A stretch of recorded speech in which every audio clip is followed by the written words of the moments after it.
Good morning everyone, I am at Gardener's World Live today. This is a show that I've been coming to pretty much every year for the last few years. Only year I've missed was 2020 obviously. Love this show. There's a lot going on. We have got show gardens with beautiful borders and wheelbarrows. We have got the Floral Marquee with lots of plants going on in there. Lots of stalls selling their wares as well. As well as talks going on stages and things like that. So let's go and have a look around and see what we can find. Now when I'm at these show gardens, I'm always looking for edible show gardens, and it's often quite rare, I'll be honest.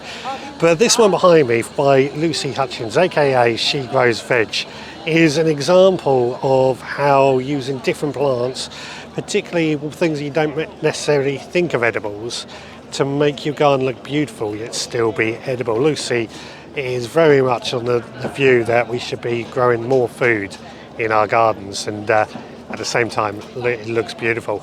I personally really like this garden. There's quite a few different hostas and sweet corn and all mixed in together. It just creates this beautiful little ecosystem, I guess you could say, and something I really like is the use of space.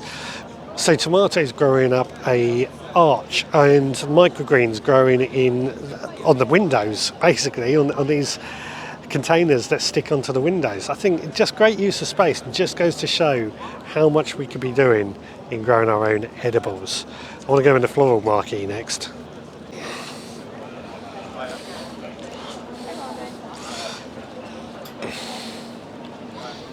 Inside the Floral Marquee, I did come across this show garden made by the National Veg Society, which I quite liked. Veg looking rather full and plump and looking great. Straight lines and just a good view. What I really liked was this terracotta pot garden, mainly salad bowls, but this has given me a few ideas of things that we could do in our balcony garden or our patio garden, just as a way of growing more edibles. Now, I was also after some new plants, of course. This company was called jungleplants.co.uk, and I actually bought a green gauge, which is something I have wanted for a while.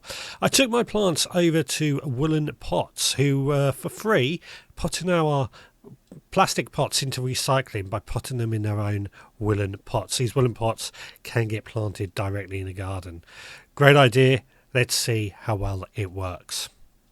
So outside the Floral Marquee, a busy area with all the show gardens, almost like an avenue of these different show gardens. Some are absolutely lovely, it has to be said. Again, I love coming to these and getting ideas for what we're going to do and find at home. And that's where I always feel there is a lot of money in what we're paying for, getting ideas of what we can do at home. Love these gardens, I really do. Love coming to this show, but I think what we're going to do is go and find a bit of shopping. Right, well, that is me done with that show for another year. I really do enjoy Gardener's World Live. I finished off with a bit of shopping. Ended up buying myself a new watering can, a new toy. So lots of things to use over the coming time, as well as new plants, of course. I really do enjoy this show. I'll be coming again next year. I can tell you that. But I'd love to know if you've been to Gardener's World Live and what you thought of it. Let me know down in the comments. It's hot. It is hot. That's the only downside. I should explain as well, ticket prices about £20 to £30 depending on discounts available and what's going on at the time. And then on top of that, parking can be £19, but if you book in advance it's down to £13 for the day. So worth bearing that in mind if you are looking at coming next year. Right, with that, let's get out of here.